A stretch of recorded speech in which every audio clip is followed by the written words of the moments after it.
По карате первое место занял. Там союз категории в Москве, да. И по математике первое место занял. Среди снежной пустыни и сибирских холодов в Тюмени увидеть центр нейрохирургии с международной репутацией гости из регионов России и стран СНГ не ожидали. Больше 4000 операций в год, смертность 0,3%. Высокий профессионализм и технологии творят, казалось бы, чудеса. В июле 2018 года светило мировой медицины профессор Альберт Суфианов прооперировал головной мозг ребенка в утробе матери через 2 микропрокола. А в декабре вырезал опухоль и спас жизнь ребенку, пока сердце пациента билось благодаря внешнему кардиостимулятору. В 2018 году Тюменский федеральный центр нейрохирургии принял пациентов из 82 регионов России и 12 стран мира. Расширять географию, транслировать передовой опыт в регионы России и другие страны в приоритете центра, сообщил гостям главный врач Альберт Суфианов. Приглашение сразу нашло отклик. У нас при штабе уже 20 лет существует такой, значит, клуб студентов медицинских вузов, 4 московских. И вот они все собираются. Вот эти 20 лет мы ведем эту деятельность. Она ведет эту деятельность с целью продвижения татарских кадров в Москве. Камиля Ковтунова приехала из Узбекистана вместе с дочерью. На этом отрезке шелкового пути обе бизнесвумен впервые. О многовековых связях Бухары и Сибири они только слышали прежде. Мы приехали сюда, во-первых, как бы мы никогда в Сибири не были. Вот, и нас просто Тюмень просто поразил. Великолепный, красивый такой и такой какой-то добрый город.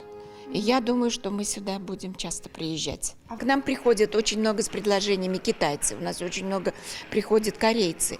Но мне хотелось бы работать с татарами. Как выстроить выгодное сотрудничество, о точках пересечения в бизнесе и общественной деятельности предприниматели из Москвы, Санкт-Петербурга, Астрахани, Казани обсуждали за круглым столом в Центре татарской культуры города Тюмень. Это просто люди, которые занимаются бизнесом, имеют татарскую национальность, они приехали пообщаться.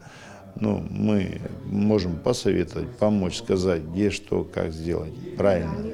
Это горизонтальные связи между татарскими предпринимателями, ибо они являются в регионах главными инвесторами национальной культуры и традиций. Порой бизнесу приходится решать и насущные проблемы. Силами тюменских предпринимателей было построено дополнительное помещение в школе номер 52. В здании единственной в Тюмени школы с татарским этнокультурным компонентом едва вмещается 340 учеников. В итоге обсуждения вопросы сохранения национального наследия вытеснили бизнес на второй план. Безнең бик зур проблема ул мәктәптә. Мәктәпкә татарча безнең берәү генә ул бөтен Мәскәүгә. Анда кешене җыеп бик авыр. Менә анда 300 бала укый. Шуның 150-се генә татар, да. Менә штаб татар, значит, былтыр. Без төшердек 10 фильм.